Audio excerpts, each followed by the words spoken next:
السلام علیکم ویورز، آپ دیکھ رہے ہیں اردو ایچ ڈی۔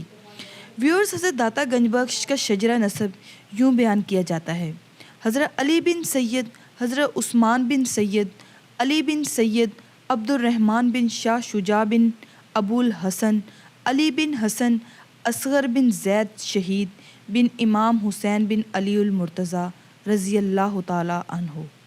آپ کا پورا گھر زہد و تقویٰ کا گھرانہ تھا۔ آپ کی علمی استعداد قدر غیر معمولی تھی۔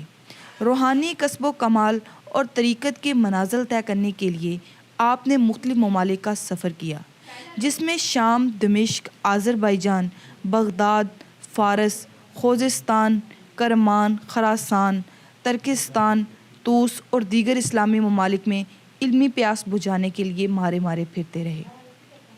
آپ نے علم حاصل کرنے کے لیے حضور اکرم صلی اللہ علیہ وآلہ وسلم کی اس حدیث پر عمل کیا: علم حاصل کرو خواہ تمہیں چین جانا پڑے۔ حضرت داتا گنج بخش حجویری رحمۃ اللہ علیہ نے تحصیل علم کی خاطر مشائخ کرام کی صحبتوں سے فیض اٹھانے کے بعد مختلف شہروں اور ملکوں کے سفر کیے، اور سیر و سیاحت کے بعد جب آپ مرشد کے پاس آئے تو انہوں نے لاہور جانے کا حکم دیا۔ چنانچہ آپ نے لاہور کی راہ لی۔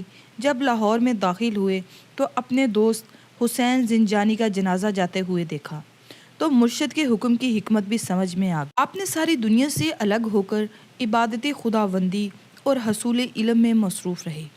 حضرت ان بزرگان دین میں سے ہیں جنہوں نے پنجاب میں اسلام کا پیغام پہنچایا۔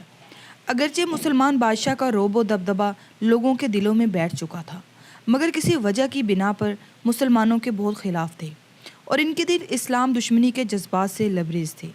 ایسے زمانے میں ملک میں پہنچ کر لوگوں کے درمیان تبلیغ اسلام کرنا کسی معمولی فرد کا کام نہ تھا۔ ایسے موقع پر ایسے مجاہد کی ضرورت تھی جو عالم و عارف ہو، جس کا یقین محکم ہو، جس کا صدق بے غرض ہو، جس کا فکر کامل ہو، جس میں تاریخ روحوں کو خود اسلام سے منور کرنے کا جذبہ ہو۔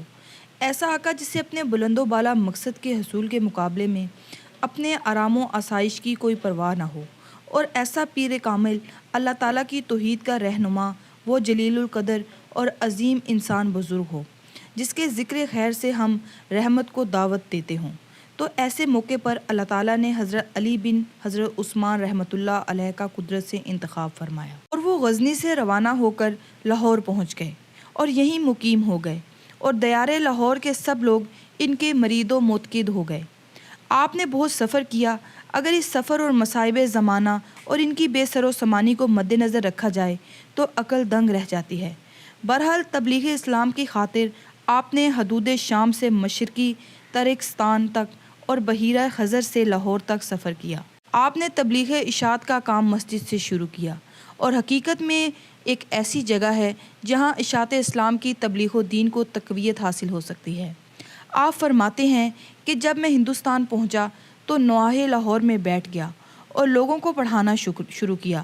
جب یہ محسوس کیا کہ اس طریقے سے حکومت کی بو دماغ میں پیدا ہو رہی ہے تو لوگوں کو درس دینا شروع کر دیا۔ راجو جوگی کے اسلام لانے کا واقعہ داتا گنج بخش حجویری رحمۃ اللہ علیہ کی بہت بڑی کرامت ہے، جس کا واقعہ ذیل میں یوں بیان کیا جاتا ہے: ایک بوڑھی عورت ہر روز راجو جوگی کے گھر دودھ دیا کرتی تھی۔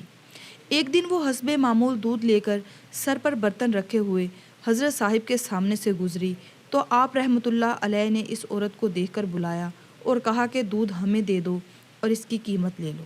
تو اس عورت نے کہا، نہیں، کیونکہ یہ دودھ راجو جوگی کے لیے ہے، اس کو لازمی دینا ہے۔ اگر اس کو نہ دیا جائے تو ہمارے جانوروں کا دودھ کم نکلے گا اور ان کے تھنوں سے خون نکلنا شروع ہو جائے گا، اس لیے مجبوری ہے کہ روزانہ اس کو دودھ دیا جائے۔ آپ نے دودھ والی عورت کی رہنمائی کی اور مسکراتے ہوئے فرمایا، اگر تو دودھ ہمیں دے دے گی تو اللہ تعالیٰ کے فضل سے تمہاری گائیں زیادہ دودھ دیں گی اور تمہارے جانوروں کے تھنوں سے خون بھی نہیں نکلے گا اور نہ ہی کسی قسم کا نقصان ہوگا۔ چنانچہ اس عورت نے آپ کو دودھ دیا۔ آپ نے تھوڑا سا دودھ پی لیا اور باقی سارا دریا میں پھینک دیا۔ چنانچہ اس نے آج دودھ راجو جوگی کو نہ دیا، جس سے اس کو فکر لاحق ہوا اور وہ عورت واپس گھر چلی گئی۔ اور شام کو حسب معمول اس نے جانوروں سے دودھ نکالا۔ پہلے سے دودھ زیادہ تھا اور اس کے تمام برتن بھر گئے، مگر جانوروں کے تھنوں سے دودھ ختم نہیں ہوا۔ یہ سلسلہ چند دن تک جاری رہا، جس سے اس نے اس بات کا چرچا کرنا شروع کر دیا۔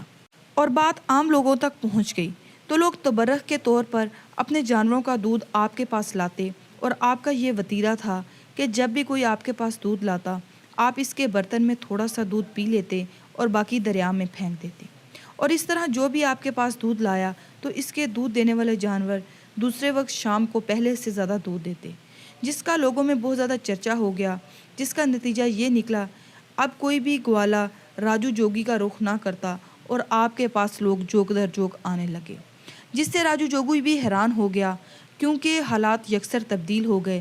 جب راجو جوگی کو آپ کی اس کرامت کا علم ہوا تو وہ بھی اب بہت پریشان ہوا اور آپ کی خدمت میں حاضر ہو کر عرض کرنے لگا کہ آپ نے میرا دودھ بند کر دیا ہے، اب اور کوئی کمال دکھائیں۔ آپ نے فرمایا کہ میں کوئی جادوگر نہیں ہوں جو کمالات دکھا سکوں، بلکہ میں تو ایک عاجز اور مجبور انسان ہوں، اگر تم میں کوئی کمال ہے تو مجھے دکھاؤ۔ چونکہ راجو جوگی نے بڑی ریاستیں کی تھی بلکہ مجاہدوں میں زندگی گزار رہا تھا، تو راجو جوگی نے آپ کے سامنے کئی کرشمہ اور کرتب دکھائے، حتیٰ کہ وہ ہوا میں اڑنے لگا۔ تو راجو جوگی جب ہوا میں اڑ رہا تھا تو آپ رحمۃ اللہ علیہ نے اپنی جوتی مبارک اس کی طرف پھینکی، چنانچہ جوتیاں اس کے سر پر پڑنے لگی اور حق و باطل پر غالب آ گیا اور وہ شرمندہ و پریشان ہو گیا، تو اس نے آپ کے سامنے حاضر ہو کر اسلام قبول کر لیا۔ آپ سے باقاعدہ تعلیم و تربیت حاصل کرتا رہا۔ آپ کی تعلیم و تربیت کا یہ نتیجہ نکلا کہ وہ راجو جوگی کی تاریخ میں حضرت شیخ ہندی کے نام سے مشہور ہوا۔ آپ رحمۃ اللہ علیہ نے لاہور میں قیام کے دوران اپنی رہائش گاہ پر ایک مسجد تعمیر کروائی، اور بعض علماء کرام نے اعتراض کیا کہ اس مسجد کا رخ قبلہ کی طرف درست نہیں ہے۔ آپ نے تمام لوگوں کے اعتراضات سن کر خاموشی اختیار کر لی۔ جب نماز کا وقت آیا تو آپ نے نماز پڑھائی۔ جب نماز سے فارغ ہوئے تو آپ رحمۃ اللہ علیہ نے تمام معززین حضرات سے فرمایا کہ آؤ دیکھو قبلہ کس طرف ہے۔ جب تمام لوگوں نے نظر اٹھا کر دیکھا تو ایک بارگی قبلہ بالمشافہ بچشم نظر آیا، یعنی قبلہ بالکل سامنے تھا اور درست ثابت ہوا۔ تو حضرت داتا صاحب نے فرمایا کہ قبلہ تو درست ہے۔ قبلہ کو سیدھا رخ دیکھ کر سب معززین شرمندہ ہو گئے اور آپ سے معذرت چاہی۔ آپ رحمۃ اللہ علیہ کی اس کرامت کا بہت چرچا ہوا اور بے شمار لوگ آپ کی بزرگی اور ولایت کے قائل ہو گئے۔ حضرت داتا حجویری گنج بخش کے آخری دن بھی لاہور ہی میں گزرے اور آپ نے 465 ہجری بمطابق 1072 میں لاہور ہی میں وفات پائی۔ آپ کا مقبرہ لاہور ہی میں واقع ہے، جو کہ ہر خواص و عام کا مرجع خلائق ہے۔ آج کی ویڈیو بس یہیں تک تھی۔